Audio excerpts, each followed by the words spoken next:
So, hi everybody. I'm quite happy to be here tonight.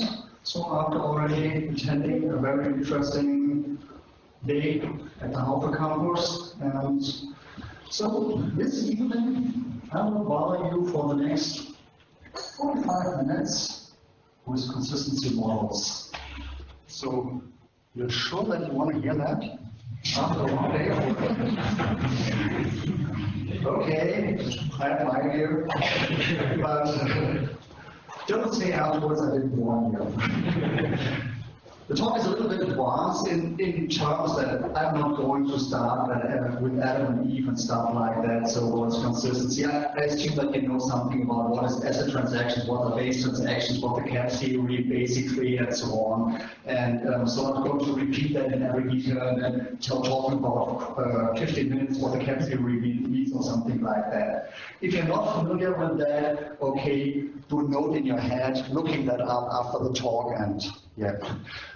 Or come to me at beer and I'll explain it then afterwards. Anyway, let's get started. So that's the most boring slide in here.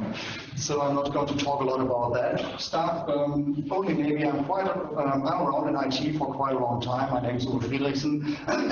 And yeah, I love distributed systems. So some people call them masochistic, but anyway, I love them. It's real fun. These systems are totally different than normal, non-distributed systems. And also this idea, this talk about consistency has to do with all that stuff, as you will see.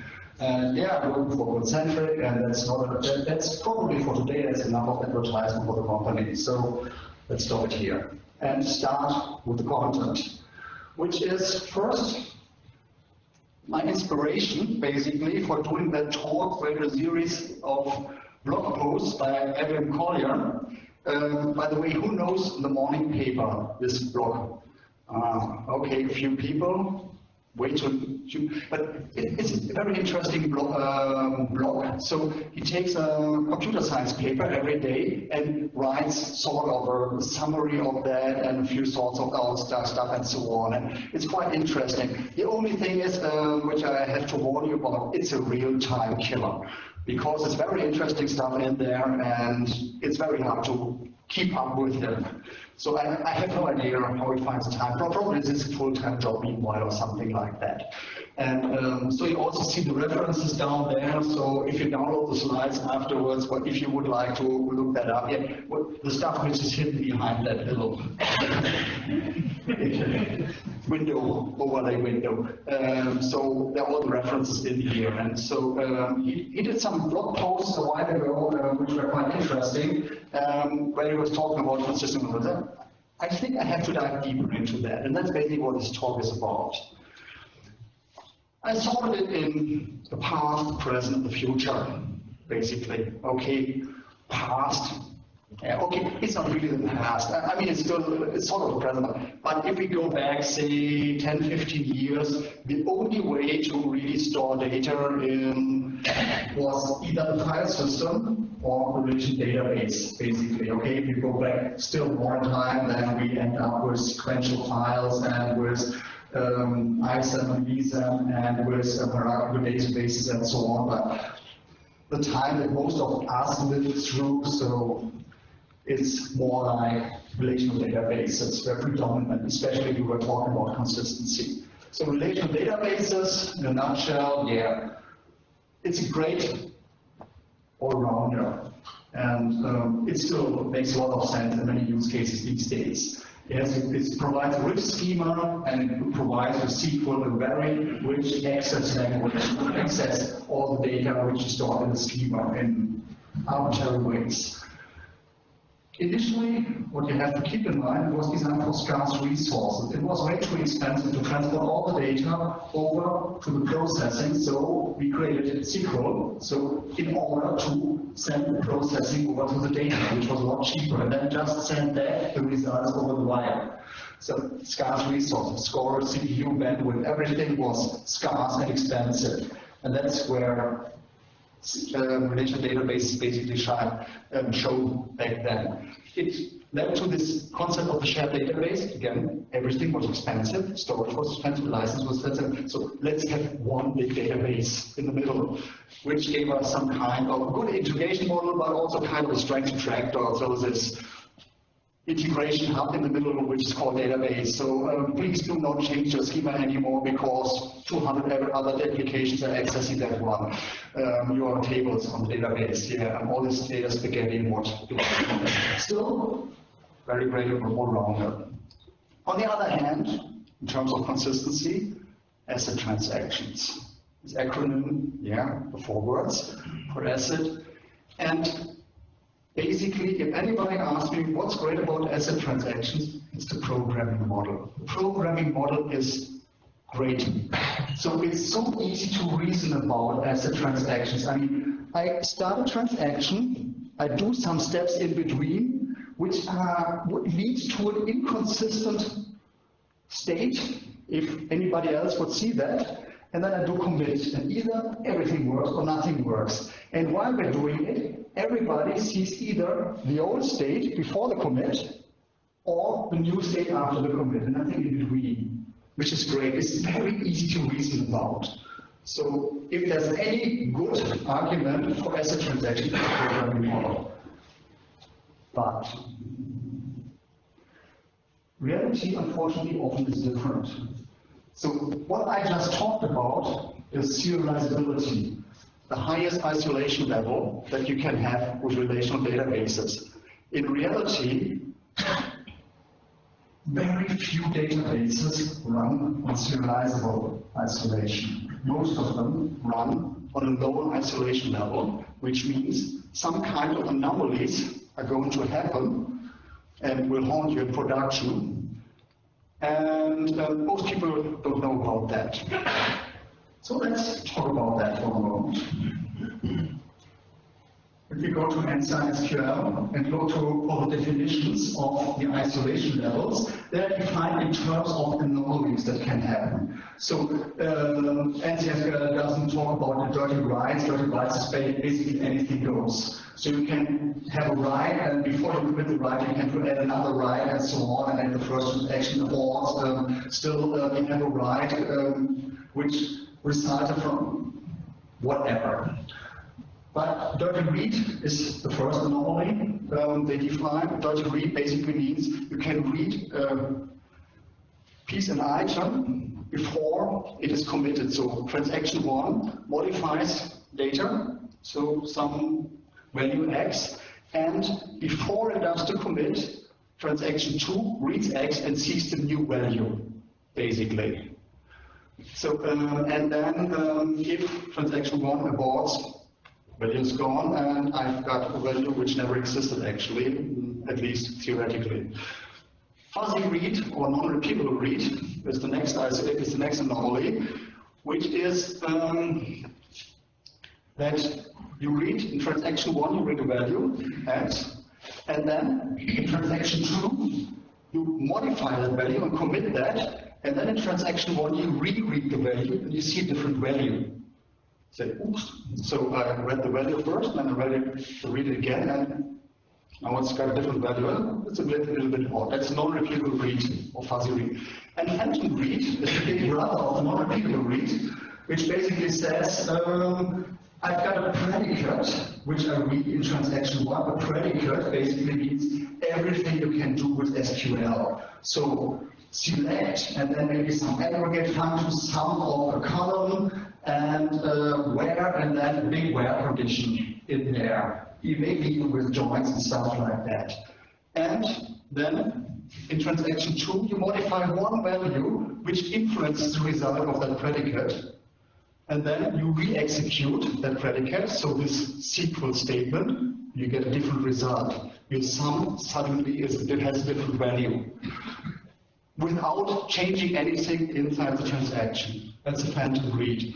And the isolation levels, if you think about those, they are defined in what kind of anomalies are possible in the database, which kind of anomalies. And if you look through that, only with serializable nothing is possible. So also phantom reads are not possible. But if you think for a second about phantom reads, so this could be anything in this table with a big SQL statement. I mean, you have enough fantasy to think about some weird SQL statement. You basically can't do an update, you can't do an insert, you can't do a delete in that time, you can't change any values in there. Or you have to put lots of logs onto the table that nothing can be modified while this predicate is not yet committed. This transaction is not yet committed. And which usually ends in a full table log. Because after some hundred logs on several cells of the table, the optimizer, the database system says, give me a full table log, that's too much. And so you can't change anything while this transaction is ongoing, which means you really have to serialize that stuff. You can't do parallel updates on one table anymore, or if you have a join on several tables. This makes you slow. And that's why in most production systems, they are either running on repeatable read or on read committed, usually. Very few systems run on serializable, probably only on test databases. That's why you never see that stuff. Only production you see that. I had situations where we had escalations up to the C-level of a customer because they didn't understand that the code wasn't wrong, but that the database was running on read committed, and then therefore they got an anomaly in the data, said, oh, your code was wrong. No, it is not wrong. And they had to fly a database specialist, which then went to the C-level and said, yeah, this can happen on our database with that code. It's perfectly fine. Code is okay. You still will see that. Oh, okay, let's stop the escalation. Let's go back to work. Sorry about that. So you have to be aware about that. And there are even some more anomalies which are possible. So lost updates. So you change a value in transaction 1 and then in transaction 2, and suddenly the first change is gone. And very interesting also read skew and write skew, which very few people are aware of. Which are some read skew is some sort of a bigger brother or some kind of relative of the of the fuzzy read, of the non-repeatable read. So you have two values, x and y, and there's a constraint in between, which is defined, which always has to hold true, like x plus y must always be larger than 0, or something like that. So items in stock and items sold, or something like that, or items delivered, items sold, and you can't have a negative stock inventory, or whatever. It's all balanced on your account, whatever. And what you do here is, so in the first transaction, you read x, and in the second transaction, updates x and y. Condition still holds true inside the second transaction with the chain, and then in the first transaction you read y. But unfortunately, the x which you read before the update and the y which you read after the update, condition is broken. So the constraint is gone, basically blew up, and you have some corrupted data which you read in your transaction. And the write skew is also a little bit, because you see that more often than most people think, is also a little bit twisted. So you have also x and y again, constraint in between, and then one transaction modifies x in a way that the constraint holds true, and the second transaction modifies y in a way that the constraint holds true, isolated. But both transactions together create an x and y where the constraint is broken. And you see that quite often in databases which are based on snapshot isolation if they're implemented wrong. Because snapshot isolation says, okay, both transactions get a snapshot of the database, they do their stuff over there, and the other transaction does the stuff over there, and afterwards there's a reconciliation. There's different ways to implement that, but if you check the constraints inside the snapshot before the reconciliation, you won't get that. The database is out there and run into that problem. You have to figure it out. It depends on the implementation of the database and which isolation level you have set. So if you go to the whole picture, all the isolation, all the anomalies, all the isolation levels which are available, Don't read through all that. The only thing what you see, only serializable was everything. And now going to a set of databases, ACID databases. S means serializable. This is a default level, which you get as factory default when they're running, so most read committed or repeatable read or something like that. Only 3 which run in serializable in there. And maximum level, as you can see, there are also quite some ACID databases which can't even deliver you serializable consistency. So, well, you better know what you get if you're programming against such a database. I mean, it's perfectly fine that these kinds of anomalies can happen, but as a software developer, you're better aware of this could happen. So if I have a bigger project and I know we program against a relational database, I go over to the DBAs, ask them, what isolation level are you using? And then I know what kind of shit can hit the fan.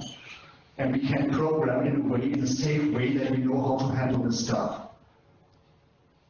And so wrapping it up, relational databases, very good trade-off based on my experiences. ACID transactions make our life easier. It's very easy to reason about that, but be careful. Most of the time, you don't have serializability, you have lower consistency levels, isolation levels. Be aware of that, deal with it, program safely, expecting that things will go wrong in some way. Enough about the past. Let's go to the present. I mean, what's the cool stuff these days? Cloud, of course, microservices, NoSQL, and base transactions as a result of that. Cloud, yeah, self-service is the pay-per-use, so I don't talk about the provider, so Azure, AWS, or Google, or something like that. I talk about resource provisioning model, which is just great, which gives you a lot more autonomy on team level, response time in terms of lead time, how fast can you go, elasticity, and also they have done right cost efficiency. But it also gives you trade-off because your scaling model is scale out. So welcome to the distributed hell. And and also the several nodes are quite well available, but once in a while they fail. So you have to expect some kind of failure. It's not this hyper expensive HA cluster which you still have them running there, where you pay several millions for computing power, which you get at Aldi for 2,000 euros. It fails sometimes, and you have to deal with that. And it also affects consistency, of course. The other thing, microservices. I don't want to talk a lot about why we need microservices or not, or something like that. Basically, it's an architectural style which supports autonomy in the end. That's it. That's the whole magic. You don't need autonomous teams, forget microservices. Usually that's the bottom line. Of course, they come at a price. But okay. Again, improves autonomy, response time, elasticity. Okay, let's think it.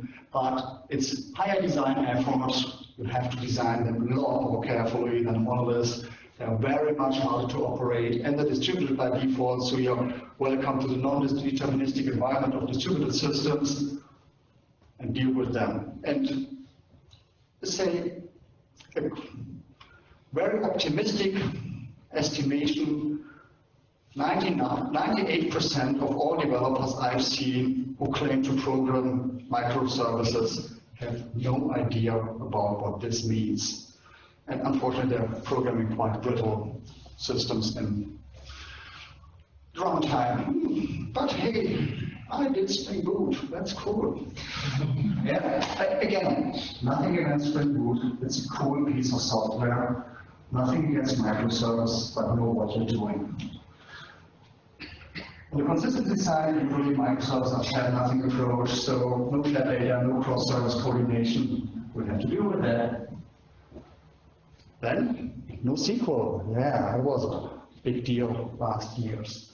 I mean, as I said, Before NoSQL databases came up, so starting 2006, 2007, basically you had either a relation database or file system.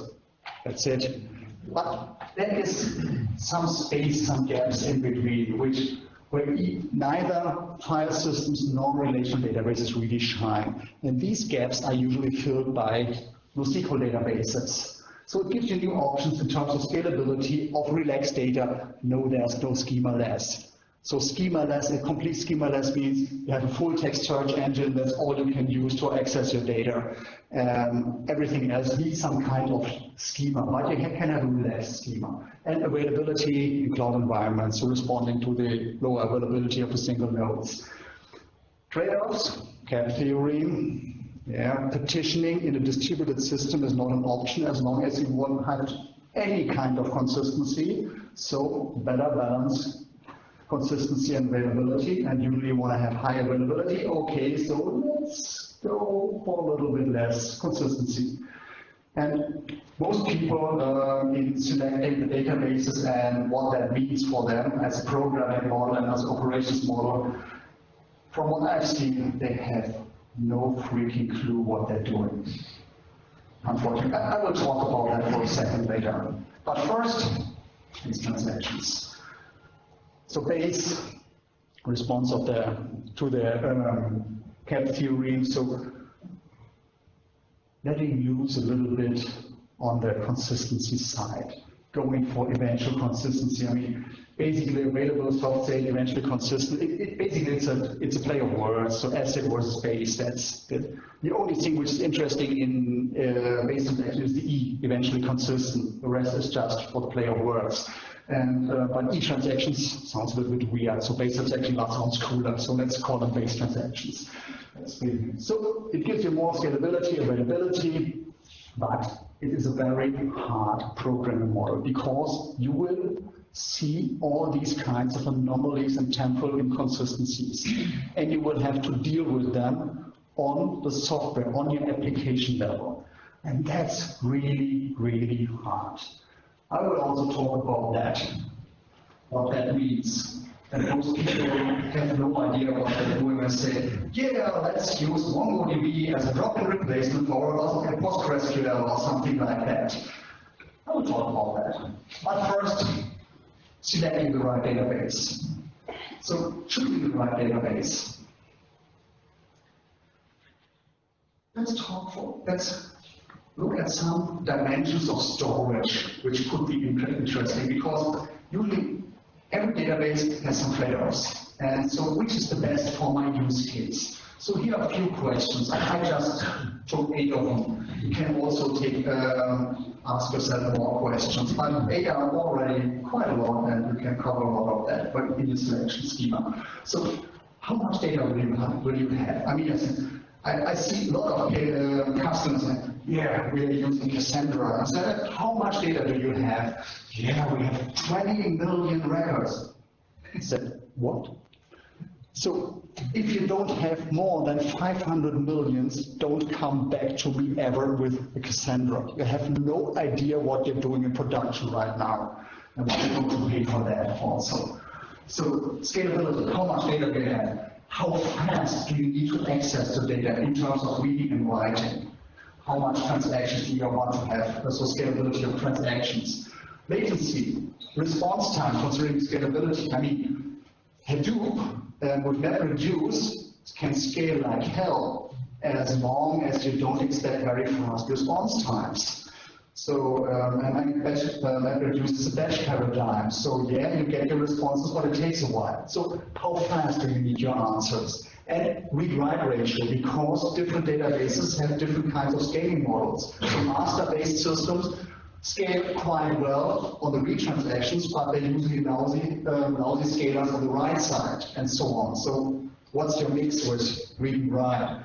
Also, schema richness. So how much variability do you need on the data model in terms of that? So in terms like how rich is the schema itself, but can it also vary across several entries for one entity? So that different entries have different variables. And then, very important and completely underestimated, access richness. So how many access passes to your data do you need? We are so used to SQL that most people of us don't even think about that. Yeah, where conditions. So which kind of where conditions do you need? Is there only one access path that you need? Or are there several access paths? And or does that work with latency and so on? Because most NoSQL databases, by the way, can only have an efficient access path via the primary key, and everything else is a full table scan across all partitions, which also gives you the hardest deal problem. But yeah, hey, we can do that. Let's go for it. And consistency, of course. Well, how much consistency? And fault tolerance. So handling these failures, especially in cloud environments, gracefully. 8 dimensions. You can figure out even more, but it's quite a lot. So what does your use case need? And then you can create a nice diagram for that, spider graph.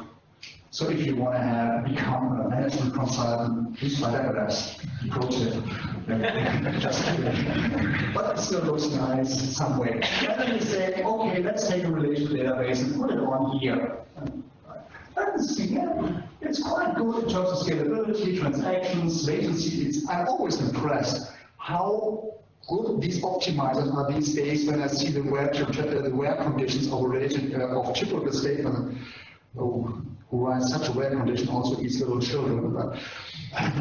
And it's still basically fast. It's impressive. Read-write ratio is also okay. Schema richness, great. It really shines in access richness. Again, what you can write in these where conditions is unbelievable. And it's really unbelievable sometimes in clever ways. Consistency also, asset transactions, really great. Oh well, not so good. So if you're running that in a cluster and some node of the cluster fails, usually the availability is gone. At least you cannot write anymore. And yeah, well, it doesn't shine there. Okay, let's take file system. What's the other options we had before? Oh, it's a little bit different. Interesting. So it gets better. I mean, there's nothing faster on a single node than a file system, period. As persistent storage. You can write a lot. Lots of transactions, also read and write. Latency here, well, depends a little bit. Read-write ratio, great. So we can also write extremely fast with the file system. Schema richness is perfect. You can write anything, what you want it to, until you want to access it. When your schema richness is gone. Okay, consistency, but please change the topic. And fault tolerance here also, yeah, not that well.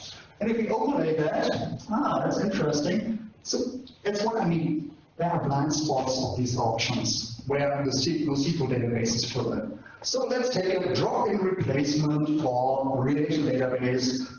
The typical one we're using these days is Cassandra. Okay, let's try the look at Cassandra. How does Cassandra look like? Oh, that's not quite interesting. So scalability is great, also transaction scalability. I mean, it basically scales in a linear way with the number of nodes that you put into it, at least if you configure it right. If you configure it wrong, okay, forget about that. Read-write ratio is also great because it also scales very well on the write level. So you can write like hell to a Cassandra instance. Latency depends on the access pattern. Schema richness, great. Again, until you try to access it. It's more like a file system this way. So if you go through the primary key, it's nice. If you don't go through the primary key, yeah, full table scan. Secondary indices, no, they don't work very well. I mean, there's a reason why data stacks tells you solid instances together bundled with the Cassandra if you have the enterprise edition and that they don't rely on the secondary indices. It's a longer story why they don't work, but they almost work on no kind of these databases very well. Consistency. No, Cassandra wasn't designed for good consistency. I mean, Cassandra is based on the Dynamo paper from Amazon, and so the original Dynamo. And the original Dynamo is the underlying database which is under the shopping cart. And what's the single most important requirement for a database which lies below the shopping cart of a big e-commerce site? Availability. Yeah, and availability in terms of you will be able to write to it as long as any single node of this database lives. because every euro you write into a shopping cart is, from every euro, so many percentage is revenue, period. And they know exactly the number. I don't know how much it is, if it's 50 cents or 40 cents or 67.5%, I don't know. But it's revenue, so you want to write that. If something goes wrong, consistency, screw it, the customer will figure out. In the worst case, we apologize, take the stuff back. We know, all of us know, returning goods at Amazon works very well, and they even give us some kind of voucher for buying something else. So forget about the consistency. We want to write to that thing. And that's also the same thing. Cassandra is based on these concepts. The underlying concept is the ring. Okay, fault tolerance, do a decent job. Okay, let's overlay that with the other two options. Well, I think Cassandra looks more like a file system deluxe than a relational database, doesn't it? And basically it is that thing. And again, Cassandra is a terrific database for several use cases. And for some other use cases, please do something else. But figure it out. So there's no one size that fits all, and you won't find any drop-in replacement for the good old relational database. There's a reason why they're here, and there's a reason why they were so successful and still are. Period. So use a NoSQL database if it really fits your use case, and if it doesn't, don't use it. Eventual consistency, yeah, base transactions, so on. Problems that you can see with base transactional SQL database. So I never understood, as forward for that short chapter, why there were people who said, yeah, let's replace our relational database by MongoDB because we can. Yes, because you will see right now what they just also bought with that decision. You never thought about. It's not only image to MongoDB. Again, MongoDB is a great database for specific kind of use cases. Use it if you have this kind of use case. If you have different use cases, don't use it. So, out of the box, many NoSQL databases don't guarantee any kind of consistency at all. So accidental consistency, basically, not eventual consistency, which is a quite different concept. It's a little bit more bold, or probably a little bit more stupid. And quite often you have to configure them properly to get at least eventual consistency. So for the Germans here, which is quite a lot of people, eventual consistency translates to garantierte schlussendliche Konsistenz. It's not eventuelle Konsistenz, that's potential consistency, which is a completely different concept again. So it's guaranteed consistency, but not immediately with isolation, but eventually. So it will happen, but it happens guaranteed at some point of time. Okay. Sometimes they can also give you more. There are also some that give you some kind of asset-like consistency. And sometimes they, like Cassandra, ditch most of it for better availability. So again, you can also use this Paxos Lite on Cassandra and so on, but it completely kills your transactions, your throughput, and you don't want to use that. And you don't want to use that across nodes or anything like that. So the minimum that you can expect in most databases is guaranteed consistency for a single write to a single entity on a single node. That's it. No guarantees across replicas without some tuning. No guarantees for secondary indices anyway without any tuning, and. Some databases can more, but that's what you can expect for sure, and everything else you have to figure out if it's in there, if it's built in or not. Which leads you to some kinds of inconsistencies and anomalies that you might see. Like cross-replica sets that get different values on different replica sets. So if you have ask node 1, I get a 1, and if I ask node 2, I get a 2, and if I ask node 3, I also get a 2, or something like that, whatever, you don't know, depending which. So there are different methods to deal with that. So read your writes. So you have sticky access just to one node. Works quite nice until the node fails. Or read from master, then you have a master-slave system. And also works quite nice, but it doesn't scale very well in terms of write transactions, but it works quite well, quite often for read transactions, but you still have a delay on the read transactions if you don't read from a master, which would be then we can read your writes, but still stick. Everybody reads from just one single node, and the rest is just idling, mostly, except for replication or something like that. Or you have something like quorum-based reads and writes, so that you have majority of the nodes confirmed writes, majority of the nodes confirmed reads. You can also balance it a little bit differently, but usually you say like you have 3 replicas, and then you want to have 2 confirmed writes until the client considers the write successful, and you want to have 2 confirmed reads with the same result until you expect that you can consider that as a valid read. And quite a lot of people say, yeah, that's strong consistency. I have the same thing which I had with asset transactions now with base transactions, and use that. I've even seen architects in big companies who ran around completely convinced of that. No, you don't.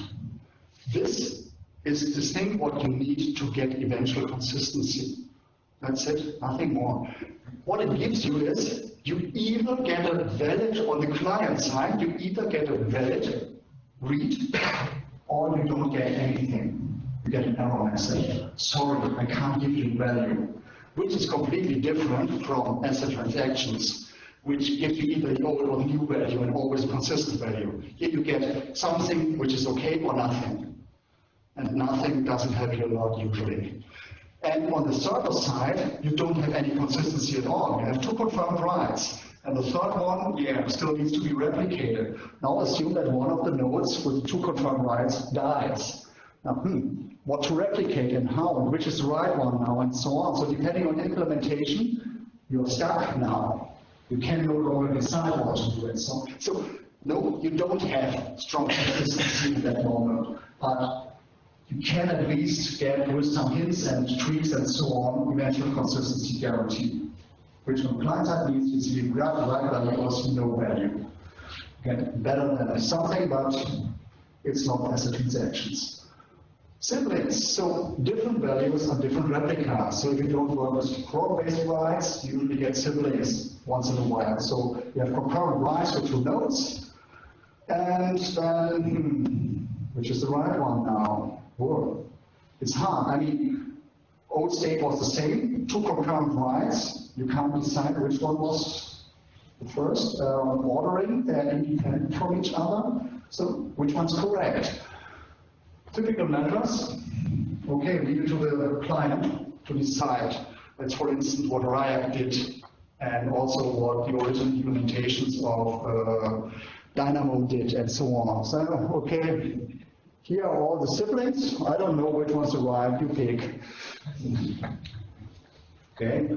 Or you have a resolver, which does some kind of read repair, but then you have to have some information in the resolver which you have to code, which decides which is the right one. Because, again, the logic needs to be somewhere. Or you work with something like conflict-free replicated data types, CRDTs, which is mathematic ray twister, some algebra and stuff like that in there, which gives you some kind of, describing your data, which guarantees you then, without knowing anything about the business level, just on the technical level, you always can decide to with concurrent write, always to bring that back into a consistent state, so you can have a reconciliation strategy. It's some math behind that. Problem is it doesn't work for all data types. If your data structure is okay, that you can design that as a CRDT, you can use that, as long as you understand the math, but that's okay, it's doable. Sometimes it fries your brain, but then wait for a while until it cools down, and that's okay again. And but if it's not possible, they're out of luck with it. Or you have also performance hits for random reads. As I said, secondary indices are usually not possible. The problem with secondary indices is, if I want to have an asset update, this is a different entity, secondary index.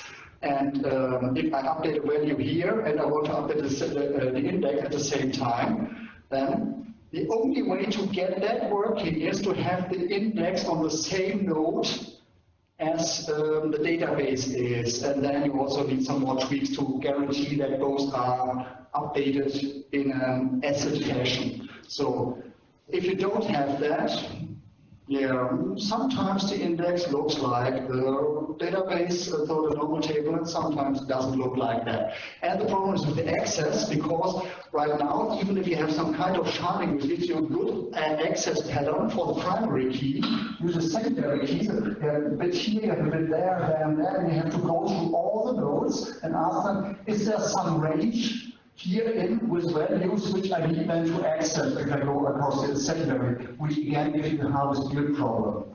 So I cannot sort the secondary keys usually with normal base transaction keys in the same way as I can sort the data with primary keys, no matter how I do that with some kind of sharding or with consistent hashing or whatever that I'm going to use. And so what it leaves me with is that I can only efficiently reliably access the data via the primary key. You say, hey, etc. has SQL, yeah, as long as you're accessing via SQL, only has to access the data via primary key. Everything else not supported. Or for table scan. Yeah. And what they're doing there is, okay, these fine-grained data structures don't work very well anymore because primary key only. So let's put everything together which belongs to an entity, so building the aggregate basically, and putting that all together, coarse-grained entities. If I have some dependencies or some associations between two entities, yeah, I store them on both sides to have them available always. Usually that's what I end up with. And so, and I also have then multiple entity representations, one per access path. So if I have 3 different ways to access the data, I usually store them in 3 different ways with the right primary keys to have efficient access to that. That's what you usually do in Cassandra, by the way. And not only there. Well, which gives you a new level. So meta inconsistency level. Now, so new types of inconsistency across entities and access path representations, which you also have then new kinds of resolvers or new kind of strategies how to deal with that, so cross-entity resolvers and so on. So, welcome to hell. Therefore, really understand your consistency options, what you want to have, what you need, and so on. Because otherwise, just choosing product X because we can usually gets you into deep trouble. And be wary of the vendor promises. They're driven by venture capital, usually. And there's this phase where they send out all these developer evangelists who tell you, use our solution and everything will be fine. I mean, we have seen that a little bit with the Hadoop ecosystem, not so much. We have seen that with MongoDB a lot. Afterwards, all these evangelists were hired then by Cassandra because they pay higher salaries. And hey, Cassandra does everything. At the moment, they're all running for Kafka, for Confluent, and telling you, yeah, use the distributed log and everything will be fine. So nothing against Kafka. Kafka is a great tool. It's a great distributed log. But it is a distributed log. It's not a relational database, it's not a message queue, it's a distributed log. And most people don't get that. But still, developed by evangelists, go to the conference, use Kafka for everything and everything will be fine. Yeah, okay. Well, they have too much money at the moment. But yeah, the venture capitalists expect them to make sales and so on and send people out there. It's long, but be aware of that and be critical and really read the documentation. In the documentation, usually it tells you the truth. So the developer documentation, not the shiny websites which tell you, yeah, all your problems are solved right now. But in the area, sometimes, and in these conditions, and not here, and if you have a partitioning, then no, unfortunately, no, we're no longer asset or anything like that. Yeah, all the promises just hold true until here. Yeah, well, at least it's documented for most databases. Okay, let's wrap that up. Go distributed, scale out, look like cloud, and so on. No simple fills the empty spots, and which are really nice if you need them. If you don't need them, not so nice, because you really end up with base transactions, at least if you configure the database right. Otherwise, you end up with anything, usually consistent data after a while, so eventually inconsistent. But it's a very hard programming model, and I see very few programmers who really are able to get their heads wrapped around that. Okay, quick peek into the future before we wrap up. Do we only have pest or cholera available?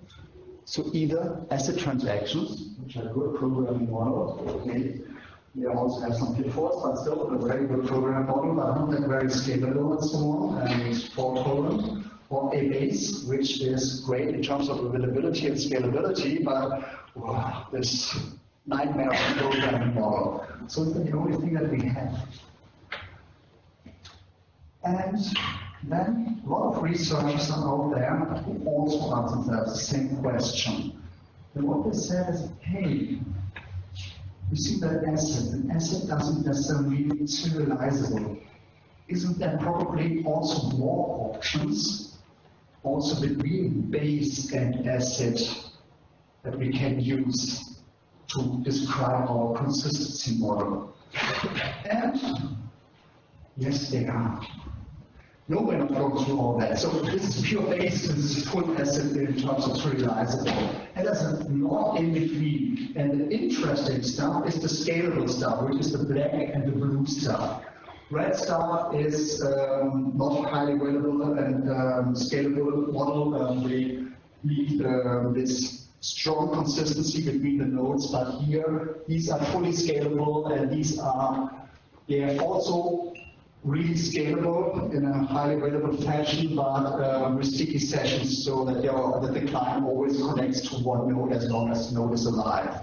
And there's a lot of models out there, and I just wanted to mention two of them that are quite interesting. The first one is causal consistency. Causal consistency says if one transaction depends on the results of another transactions, it's guaranteed that these transactions are always seen on every node or every client actually in the right order.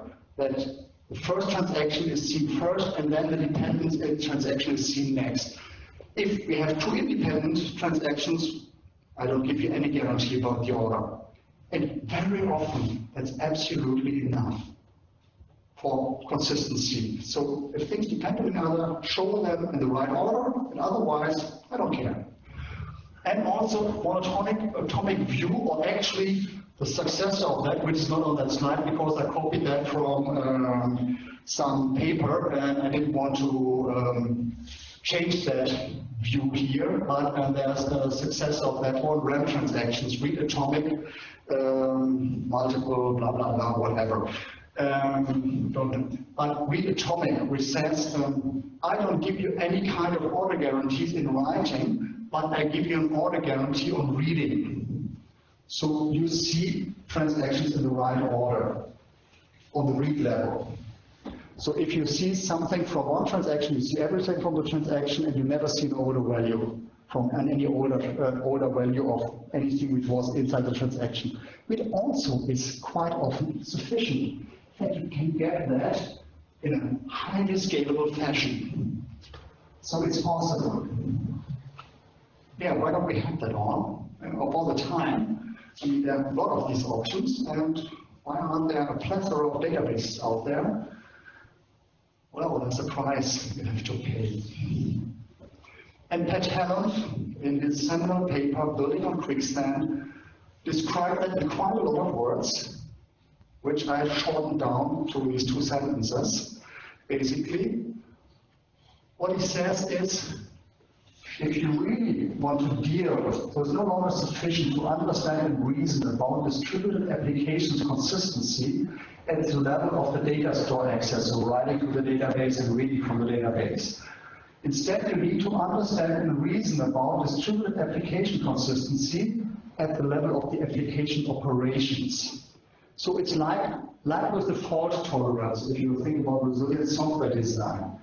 In earlier times, we relied on the infrastructure to solve all the availability problems for us. So we just program as we ran a same playground, so single process, so everything, and the application servers or whatever we were using and kind of all that stuff, they will solve everything else. We just have to program our code.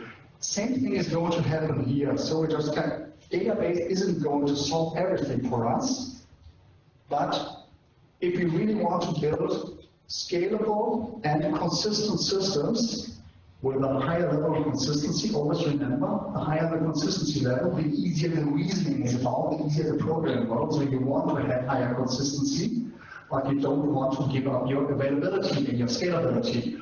And which means that you really have to do something on the application level to get that. So augment your transactions, your reads and your writes with some information that the database can use to give you this kind of consistency level. Still, it's an area of research, of heavy research, a lot of prototypes out there, a few halfway, not yet production ready implementation and so on, but a lot of stuff going on there because we want to get more of this stuff. So basically what it means for us is we have to analyze the consistency requirements of different transactions that we have based on the business needs, and we really have to talk about that. What is your consistency need? And then we have to contribute to that on the application level, adding some information for the database. So just seeing what's going on here, just a few examples. That's also Peter Davies, who does a terrific job with his team on all this type of things. Here's the paper which goes about causal consistency, also including prototype, lots of metadata and garbage collection and so on, what you need then on the database level deal with. Here's the RAMP paper, which is stronger than an MAB, as I said, just talked about that. Then also some other approaches say here, usually we have then first our the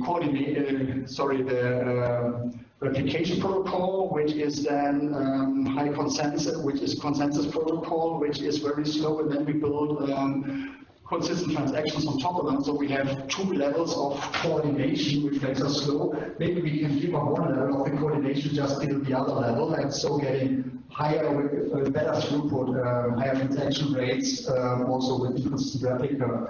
This is another one which is quite interesting. This uses annotations on the transactions to augment what you want to have, what kind of consistency you want to have, and then implementing that on a higher level. So I'm not sure which kind.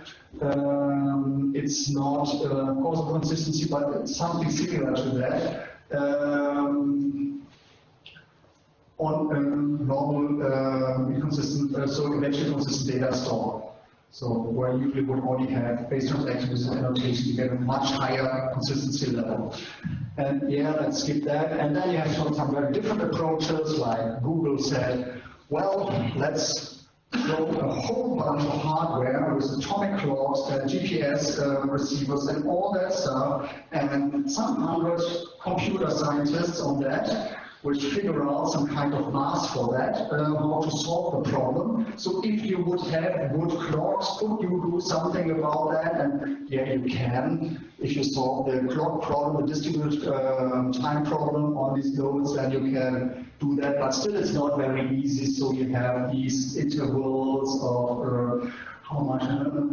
So yeah, they put a lot of effort. Usually you don't have atomic clocks in your data center when you do a project, and you don't have a bunch of scientists which can do the math for you and then implement the whole level, so the whole access layer for you, several thousand person years or something like that, which went into Spanner. So yeah, it's nice, but most of us don't have access to that. And here some would say, yeah, but CockroachDB implements that. I'm sorry, read the documentation. Asset transaction, as long as you don't have a partitioning. If you have a partitioning on the database, asset transactions are gone. Welcome to reality. So it's a great database, by the way, but it's not asset all over the place. And yeah, that's another problem. Let's skip that one and wrap it up right now. So a lot of options in between pure Bässe and pure base, but it needs you to also deliver to that on the application level. And then you can get a better programming model, easier to reason about programming model by doing that. Okay, what can we learn from all that? The one thing I didn't talk too much about is across service or storage boundaries. First thing is, don't coordinate writes across service or storage boundaries in the distributed systems. Avoid it. Two-phase commits, no fun, exit transactions and so on. And usually, quite often I still see, I've got my microservice design and I need transactions. It's getting fewer, but still there are some around. But I need to have transactions across several microservices. Okay, please revisit your design, you did it wrong. If you need distributed transactions across microservices, you haven't got the idea of microservices. And you didn't do some DDD, which most people then claim, I did domain-driven design. No, you didn't do DDD, you did EDD, entity-driven design. You took your data diagram and then split that up. No, don't take your data diagram, your data model, split that up. It's about domains, it's about behavior. So that was DDD in a nutshell. Look at the behavior. Use these kinds of diagrams of you never used in the past. So all these dynamic diagrams, they help you to figure out how DDD works. And also try to use relaxed temporal constraints and how to synchronize between them. So look into the concept of promise theory, for instance, or of the memory guess apologies metaphor from Pat Halland, Dave Campbell, or again also from the Building on Quicksand paper, which is a really great read, by the way. It's not easy to read, but it's a great read, which says things will go wrong, and also promise theory. So we don't give guarantees, we give promises. Promises you try to keep, but sometimes you can't. And that's a very different model. And as soon as you start to use that as the mental model for coordination between nodes and for accessing other nodes across the distributed system, you start to build different systems because you know promises can be broken. There's a whole mathematical foundations below that, which Eric Burgess built up, which is really nice. But only starting with the mindset helps a lot. And within the service and storage boundary, so on storage, look at the dimensions. So really figure out what your consistency requirements are. Be careful if you have an asset database about serializability that you don't implicitly think about serializability. No, you usually don't have that in production. And if you go for these levels in between on NoSQL databases, consistency will probably in the future no longer be just solely data storage. You will have to contribute to that. And which brings us back to the first rule of distributed objects. The first law, and it's also the same thing true for distributed databases. Don't distribute databases until you really need it, because it gives you a lot of headaches, especially in production. Yeah, it works on my machine. Yeah, it's a single node instance. Here, if you switch on the sharding, work looks differently. So don't do that without really different explicit need. And I've seen MySQL on Postgres databases with 500 billion entries in a single in a single table, and they're blazingly fast. So if you go in the billions and above, there we need it, and maybe in some other places. But for your Mickey Mouse data, which you have 100 billion records. Go away. MySQL is bored to death with this amount of data.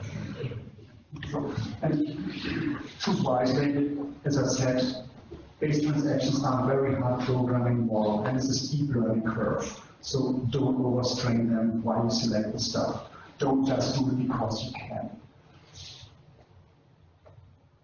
Well, okay, that's basically it. So we talked about relation database and asset. You remember it. Great programming model, but not always serializable. Base transactions, more options, a lot more challenges. Hard programming model, choose wisely. In future, exploring the boundaries, we will probably see things in between, but it will also require that we deliver to that on the application level, most likely. So, what are your options? And if it was quite a lot for you, and you want to read up that stuff or dive deeper into it, on the slide decks, you will find all the references to the papers. Actually, the talk is on the most important paper, so the talk basically is based on 40 or 50 computer science papers which went into that.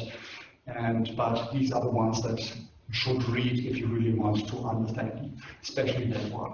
That's very good, and also that one. If you read these two ones, you know a lot about highly about NoSQL databases and what it really means. Okay, that's it. You can find the slides on my SlideShare account, and I hope I didn't overstrain you too much with the talk. I mean, it's quite hard stuff. So thanks a lot for your time and your patience, and recover.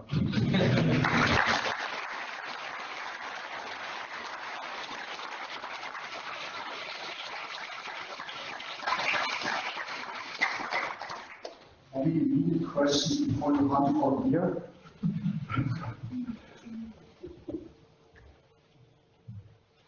Okay, I killed you.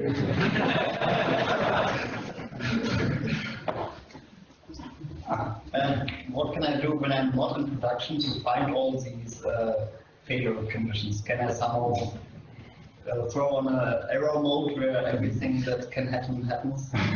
What can you do? The question was, what can you do if you're not in production and just on a single machine, if there are some error simulations or actually, the only thing I know at the moment is the, call me maybe from FIR, from Kingsbury, that environment, how's it called again? It's called me maybe, and the Jepsen framework, which really simulates all these kinds of failure modes. He uses it for testing databases and all these kind of here, all just Cassandra and Mongo and a lot of other things to figure out how much of the vendor promises hold true, or documentation promises, basically. So he doesn't go for vendor promises, but what the documentation promises. And because you can break every system if you have enough failures on your distributed system. So if you have enough partitions, you can kill every single database, including Oracle, if you are putting enough effort into that. And they're doing a lot of work of not letting that happen, including going across the right caches of the database and the hard disk. So to make sure that you really have a reliable write and so on. So durable write and stuff like that. But that's the only framework I know at the moment for simulating that stuff. But it's still a bit of a learning curve to get across that. The better choice first is probably to go to this call me maybe block and look if you already tested the database that you want to choose and see, okay, up to here behaves nicely enough, from here on, okay, that's the shit that can happen, so let's prepare for that. That's probably an easier choice. Otherwise, you can use it. It's open source as far as I know, the Jepsen framework. Any more questions at the moment? You're afraid of my answers right now.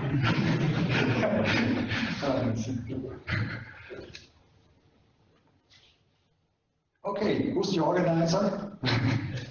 I think we do a 15-minute break so we can start on time with the next talk. And I mean, I think we have to get kicked out after the next talk, so we can still meet up afterwards. Okay.